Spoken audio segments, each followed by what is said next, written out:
একদিন আয়েশা রাদিয়াল্লাহু তাআলা আনহা নবী করিম সাল্লাল্লাহু আলাইহি ওয়াসাল্লামকে জিজ্ঞাসা করলেন, ইয়া রাসূলুল্লাহ, কিয়ামতের দিন কি আপনি আপনার পরিবারকে মনে রাখবেন?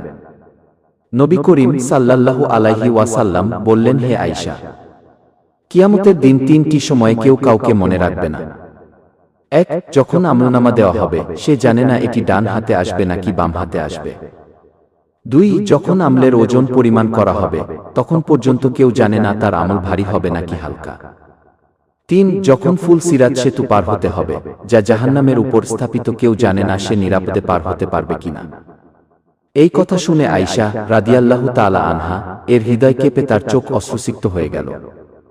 আরেকটি হাদিস, প্রিয় নবী নামাজে সালাম ফিরানোর আগে যে চারটি জিনিস চাইতে বলেছেন: এক, আল্লাহুম্মা ইন্নী আউযুবিকা মিন আযাবিল কবর।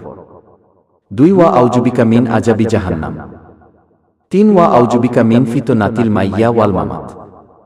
চার, ওয়া আউযুবিকা মিন ফিতনাতিল মাসিহিদ দাজ্জাল। আসুন আমরা আল্লাহর কাছে বেশি বেশি করে দোয়া করি, হে আল্লাহ, কিয়ামতের দিন আমাদেরকে ডান হাতে আমলনামা দিয়েন। হে আল্লাহ, আমাদের নেকির ওজন ভারী করে দিয়েন।